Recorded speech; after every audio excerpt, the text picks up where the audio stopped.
guys, Mac D. I'm back with Marvin today.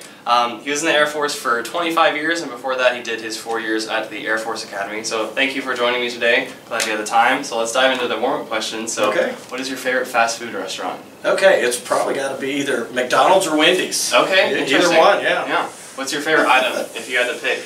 Well, if I was going to McDonald's for the day, it'd probably be a double cheeseburger. Okay. And if it was Wendy's, it would be the spicy chicken sandwich. Okay. Very good. Very good. I'm easy on the fast food. Yeah, that's awesome. What's your favorite holiday? I would say probably Christmas. Okay. More for the fun and the joy I get out of giving. That's awesome. You know, I love going out and getting presents, and yeah. My wife and I do a lot of charity things, so we do a lot of donations this time of year, and it's just fun to give. Yeah. And I like just getting the reward of seeing the smiles on people's faces. That's awesome. That's what I like. That's very nice. Christmas. What's the favorite place you've traveled to in the United States? The what? Favorite place you've traveled to? In the United States, well, if I kind of revolve that around my golfing ambitions. Sure. Sure. There's some beautiful places in the country, whether it's like a Pebble Beach or Whistling Straits, and you know, places like that. Probably Pebble Beach is one of my favorite places to go and get a little round of golf in. Yeah, that's where your favorite course is? Yeah, that one, and then there's a couple others. You know, probably one of my real favorites is down in Myrtle Beach. It's called the Caledonia Golf and Fish Club. Okay. Just absolutely gorgeous, and it's near the beach down there. Awesome. My wife's from Mississippi. We love going to the Gulf Coast as well, and just kind of hanging out, kind of on the golf side with the sandier beaches. Yeah. And enjoying that part. I've been lucky. I've lived a lot of parts in the country. Loved living in Washington D.C. I hated the traffic. Yeah. But you know, in Washington D.C. you can go to all the monuments and see our nation's history. You can go up to Gettysburg in an hour and see Civil War battlefields and read about that. So that part of the country is a really neat place to live because you can see so much of our country's history. But then you get out to Colorado, you can love the mountains. You get to Arizona, the desert can be awesome, and so every part of the country has neat things to offer. Yeah. Did you ever go to the Smithsonian? Many times. Yeah. Many times. I haven't been there yet. It's on my bucket list. And there's like multiple Smithsonian museums. They're all pretty fantastic. Yeah. Super cool. And that's the neat thing about our nation's capital. You can go there; they're free. You just go and walk up and down the mall. Yep, and just walk in the museums. Wow. While you go see the Lincoln Memorial, or Washington Memorial, or Thomas Jefferson, or what have you. I mean, you can spend a couple days just walking up and down. They call it the mall, so it goes all the way from Congress down to the Lincoln Memorial, the White House, and everything's kind of Supreme Court. Gotcha. And you can just kind of walk in and out of all those. I didn't know that was free. Yeah. That's super cool to do that. Okay, so why did you join the military? Why did you go to the academy and start that career? Probably a couple reasons. One, I did want to serve my country. I grew up in Des Moines, Iowa. My dad was a bricklayer. Yeah. Could not afford for me to go to college. But I was a pretty good student, pretty good athlete. I was a leader in my school. Okay. So the academy was kind of a good fit. So seemed right for you. So actually through his, and I knew what he was doing. It was the whole reverse psychology thing. So about my sophomore year, he was like, I bet you couldn't get in the Air Force Academy. I was like, prove you wrong. All right, man. Yeah. So I actually ended up getting appointed there and Annapolis. And so I took the appointment to the academy, and that's where I went to school. And then I found out many, many years later. So my dad was a really good high school athlete. He won like 15 varsity letters in high school. Wow. Straight D student. Because he never went to class. Right. And what I found out many years later, he graduated in 1955 from high school, which was the first year they started accepting cadets to the Air Force Academy, which its first graduating class was going to be 1959. Okay. And he couldn't get in. Okay. Because his grades were so bad. Gotcha. So I found that out many years later after I graduated from the academy that my dad really had that ambition. So that's why he was like, I couldn't get in. Yeah. So he was deadly on reverse psychology on me, and but once I got there, and especially after the first year, you just get surrounded by some really fantastic people that you love serving with, and a lot of us, I think, we go, and some go because they want to be pilots or what have you. I never really wanted to be a pilot necessarily, but I did do the first part of pilot training while I was there. It just didn't interest me that much. Gotcha. So a lot of guys, they're going to do their 5 years and get out after they, because that's what you owe. They owe them for the free education. Right. But after a couple assignments, they were all pretty fun and pretty neat and working with great people. Next thing you know, 25 years goes by and you're like, okay, where'd that time go? Yeah. But it was a blast and got to work with a lot of amazing people. So you kind of, once you're in, you kind of stick with it. Yeah. Just kind of becomes part of you, like this is what you're doing. Many of them are still dear friends today. A lot of my squadron mates are very close friends of mine and have all gone on to do extremely wonderful things. One of my best friends, Eric Garvin, and I'd encourage you to read, there's some recent articles and stuff out about Eric. Came from a very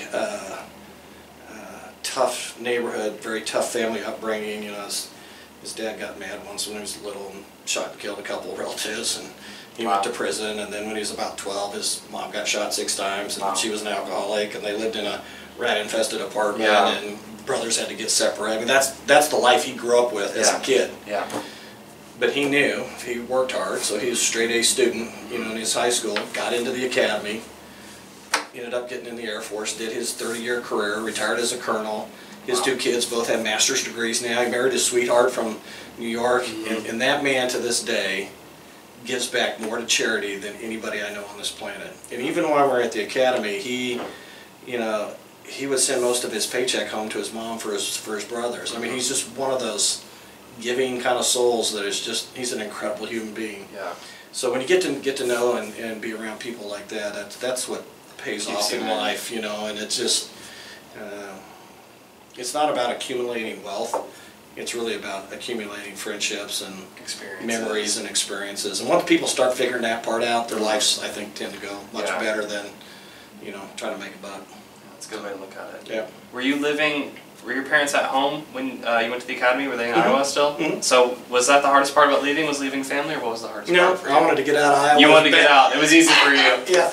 I was like, it's boring here. Yeah. Well, I just always had that, I guess, a passion just to get out of Des Moines. I saw so many people just in that rut of, and nobody in my family had even gone to college, so it's just a lot of people grew up, got a job working at a mechanic shop or doing whatever. There for life. And next thing you know, they're 40, 50 years goes by. So. Yeah, alright, so I'm sure the academy was filled with all kinds of experiences, but do you have a funniest memory you'd be up for sharing?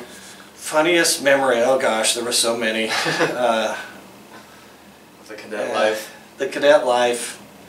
I'll tell you, cadet life, a lot of people think it's hard because it's physically hard. Okay. I would tell you it's not the physical toughness of it, it was more the academic toughness. I think especially for an academy, yeah. Yeah, back when we went, I think I graduated with 189 semester hours in 4 years, which is, most colleges is like 120 or 130. Yeah. So they really beat you down with a lot of academics, and for a reason. And these we had to take like 33 core courses, but these aren't core courses in basket weaving. It's chemical engineering, aero engineering, astro engineering.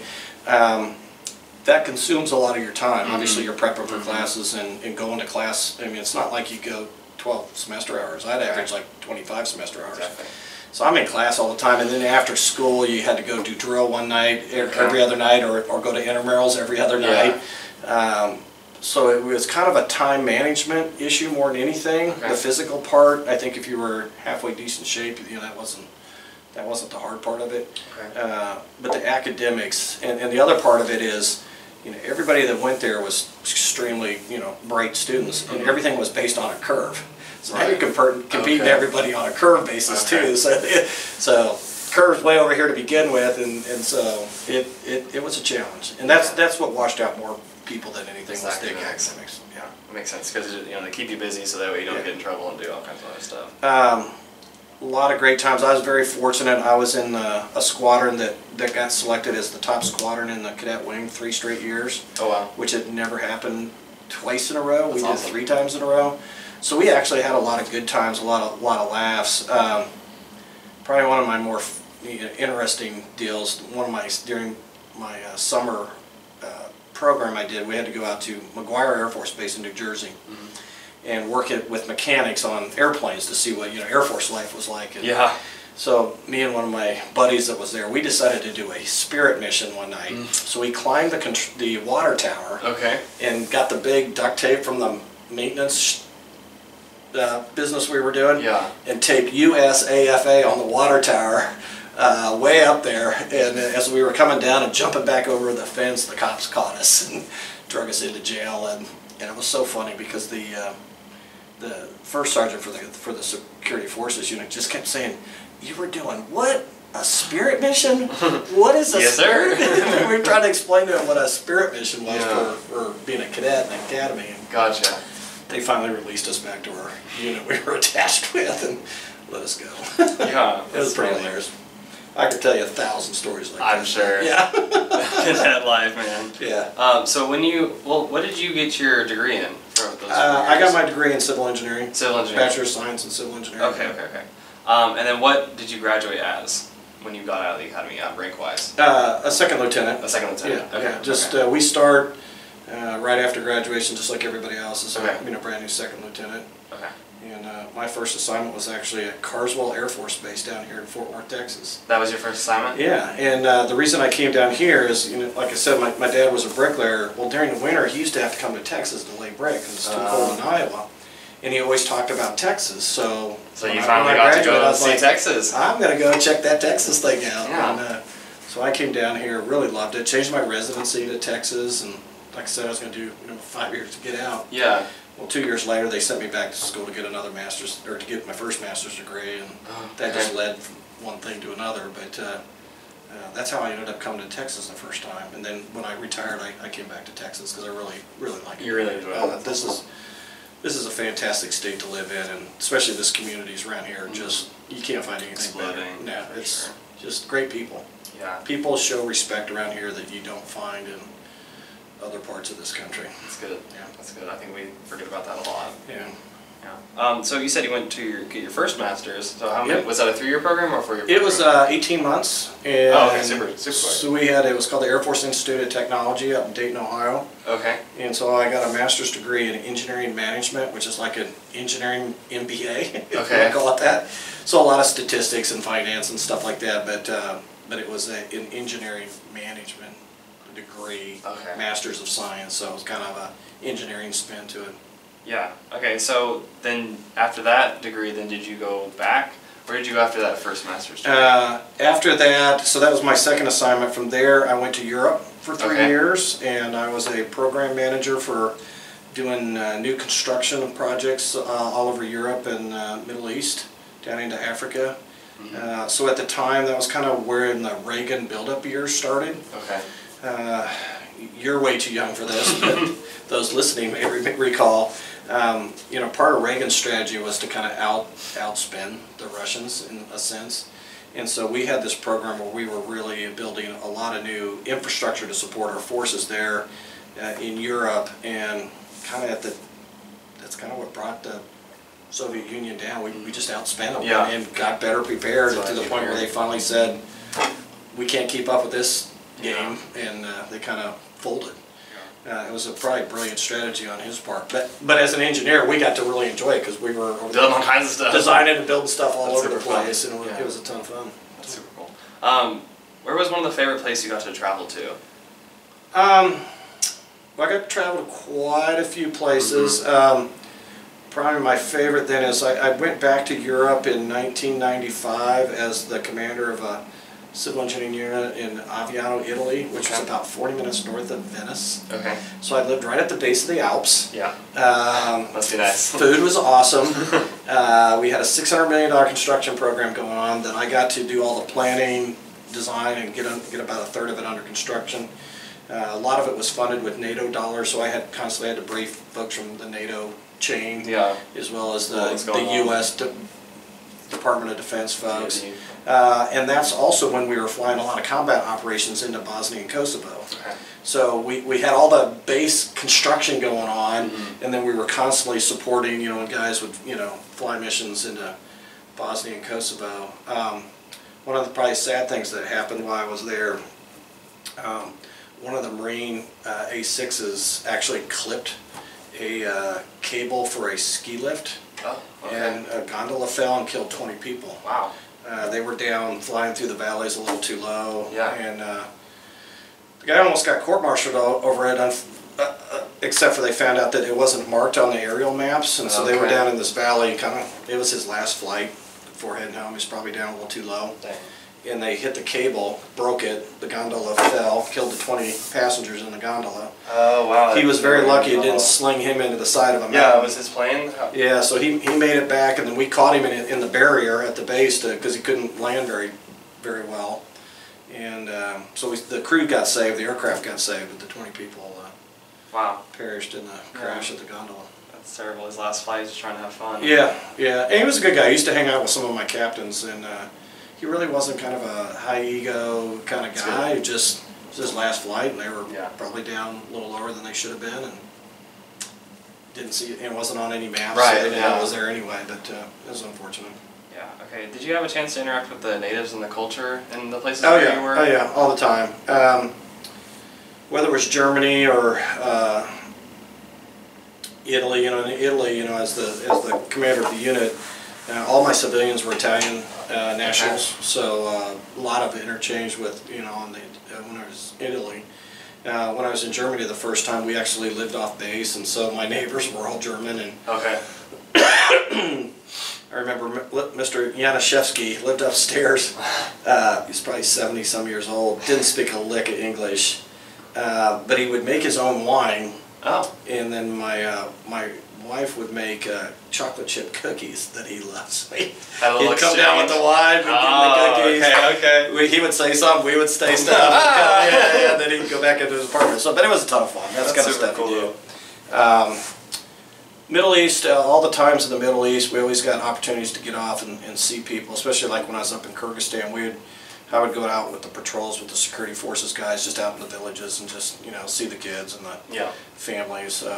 The one thing you start realizing is everybody around the world just wants to have a family, have some security, ability to raise their family in some peaceful environment, and get along.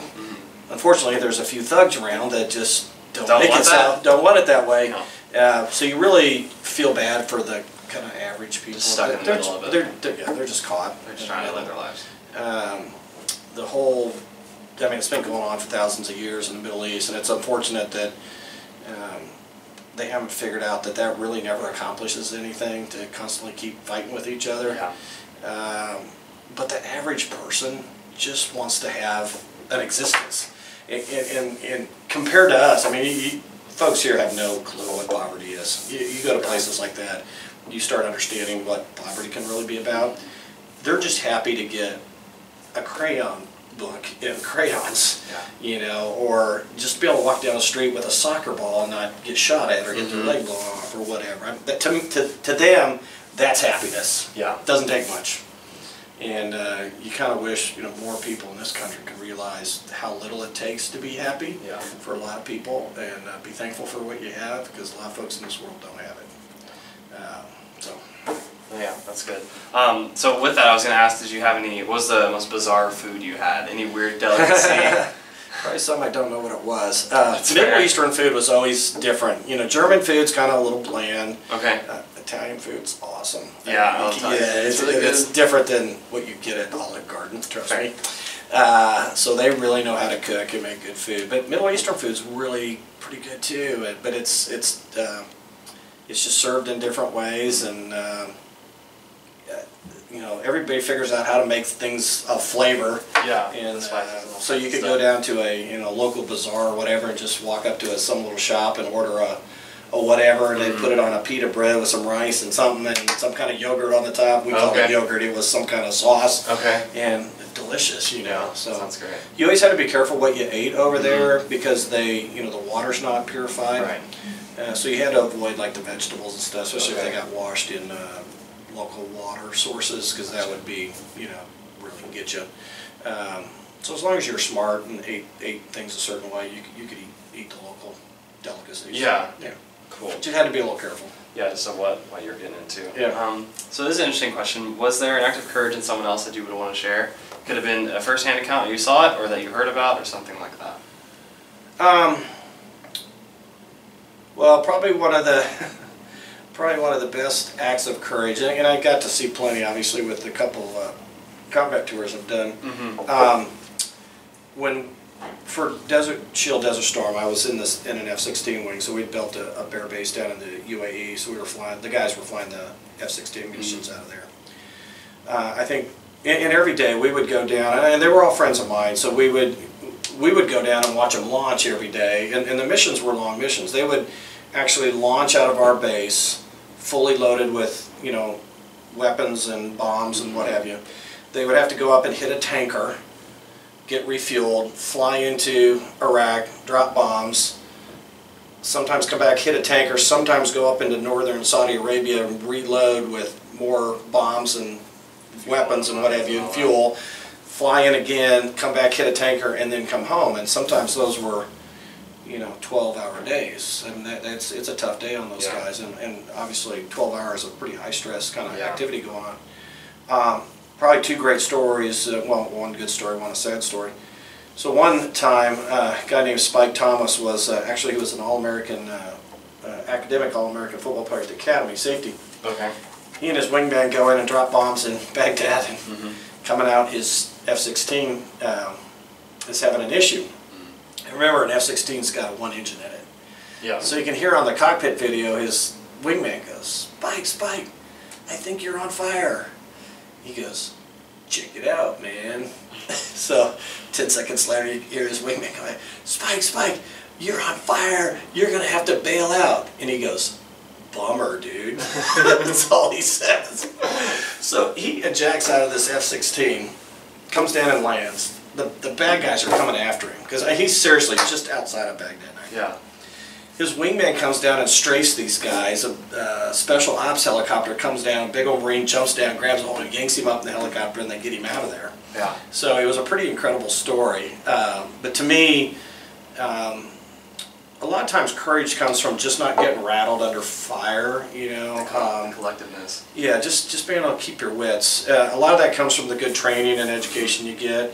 I will tell you, I even had to send some folks home early in our deployment over there because they were upset, crying at nights and stuff. Just nothing was even going on yet. Yeah. So some people can handle it and some can't, and you weed them out pretty quickly. And so I think a lot of folks have the courage to do it, but you never know until you get tested.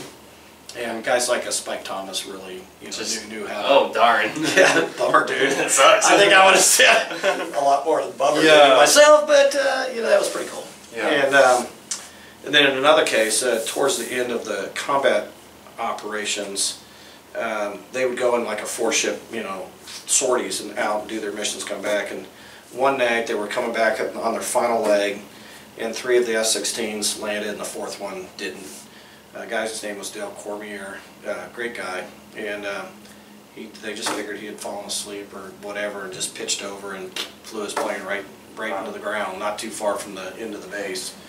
And that was a sad day.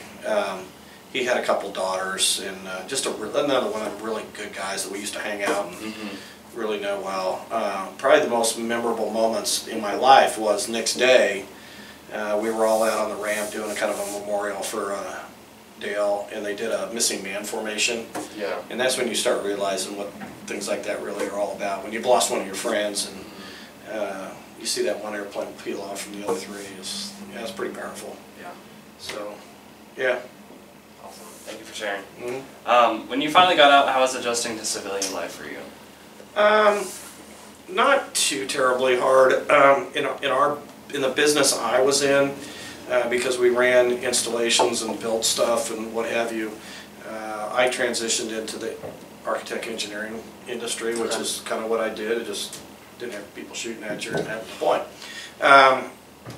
So that part of it was relatively easy. Plus, I was kind of an executive level, dealing with people at that level, and that's what I've been doing for the 12 years I've been out. So it was not that hard of a transition for the work, let's say. The culture is totally different. Right. I think I was telling you earlier, the culture in the military, y'all understand what your mission and your vision are. And when you say, we're doing this, you go do that.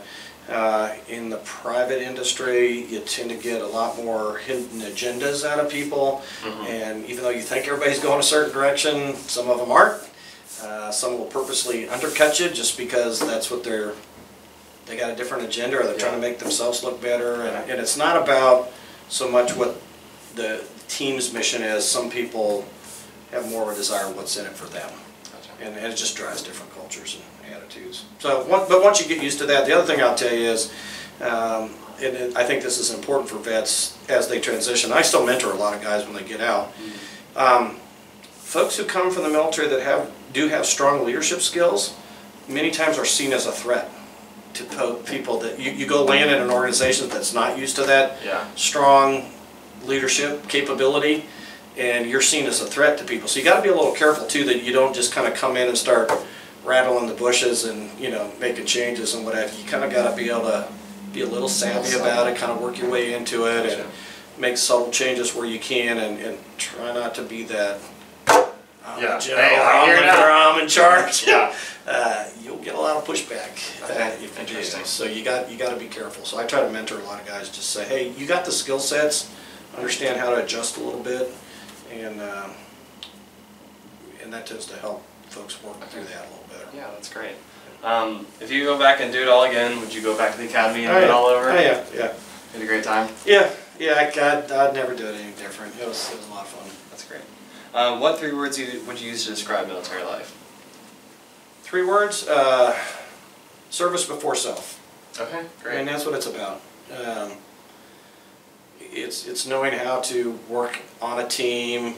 Sometimes you lead, sometimes you have to follow, but there's a common cause, a common mission, and you're serving that need more importantly than your own self-interest. And I think that's what most people who come out of the military get to understand quite well. Okay, yeah, that's great. So let's transition now to present day. So what does the Society of American Military Engineers do? Well, our society has been around, actually it'll be 100 years next year. Okay. It was formed in 1920 after World War I because our country was a little slow at responding from the industrial base side to the needs of World War I. So after World War I, a few folks got together, and our society was one that got established then to create that connection between the needs of our country and then what the industrial base could provide. So today our mission is to support infrastructure related challenges as far as they relate to national security needs. We've got about 30,000 members and 100 plus posts, most of them in the US, but all the way from Japan to the Middle East and Europe. We kind of work on 5 kind of key things. One is enhancing industry-government engagement, making sure we keep that communication going. We do a lot of work to prepare veterans for the AEC industry. We do a lot of work to produce STEM professionals for our nation, so giving out scholarships, construction camps, and all the sorts of things we do there. We also have a major line of effort on developing leaders for our nation. We're actually going to start a leadership development program this May and run people through that program to kind of pass on some of these leadership capabilities that we have a strong base of in our society. And then the last one is improving the resiliency of our communities. And when we talk about resiliency, it's not just military bases being able to respond to things, but things like wildfires in California or hurricanes in Florida or tornadoes in the Midwest. I mean, there's always this constant need. When you look at how much money we end up spending after an event, if we could do more to make our infrastructure systems more strong before the event happens or can respond to those better, we think that's an important thing for our national security. So that's kind of the 5 things we focus on. The general rundown. That's awesome. Yeah, it's kind of interesting. In 1928, the president of this society was the Vice President of the United States, Vice President Doss. And then not too long after that, they moved it to where it rotated between the 3 services. So the head engineer of the 3 services, the 3-star general, would be the president of the society. And that lasted for 90 some odd years, and then they, for some reason the lawyers decided it was an ethics issue. So about 5 or 6 years ago we switched it to governance where people from the private sector like myself take on that role now and serve as the president of the society. Awesome. So what's your favorite thing to do as president? one of the favorite things you get to do? Go around and talk to folks to promote our mission and try to inspire everybody to do just a little bit more. I mean, like I said, we gave out $1 million in scholarships last year to kids going to college. I'd love to see that get higher. We sent 400 kids to construction camps to introduce them to our business. I'd like to see more of that. I'd like to see us serve more of the underserved communities. So we're kind of trying to push into that. We're kids who maybe don't get exposed to this kind of stuff can get better exposed. But that's what I like doing. I like trying to inspire and motivate our society to do just a little bit more. Yeah, that's awesome. Yeah. How would you describe working at SAME? You've described it quite a bit, but just overall, like what's a day in the life like for you? For me, including so SAME is an all-volunteer organization, by the way, so we don't get paid for any of that. Okay. We do have a national staff of about 27, 28 folks that kind of are there to manage and do all the things that has to happen, behind the scenes. But our structure is all volunteer, so it's a volunteer that runs the construction camps, and it's a volunteer that does the scholarships. All of our posts then have all these volunteers that come in and help with, like going to math counts and being judges or science fairs and raising money for scholarships. It's all volunteers. Okay. As president this year, I probably spend 20–30% of my time with the duties to manage that organization. We have a lot of calls and meetings and plans we're developing and what have you, so I stay engaged in that part. And then the rest of my time is my day-to-day duties here at my company. I'm the chief strategy officer for my firm, so which is a ton of fun, which means I get to kind of, my wife hates it when I say this, but I dabble in a lot of things. But I work in a lot of different avenues to help the company grow. So whether it's some strategic plans or some acquisitions or some business processes we put in place, how we execute project management, just things like that. And then obviously doing sales to help support the office here and other places, building relationships with people so they'll hire us. I spend a lot of time on that as well. Awesome. Thank you for your time. Yeah. Thanks so much. Thank you for your service. God bless you. Thank you. Okay, now I got a question.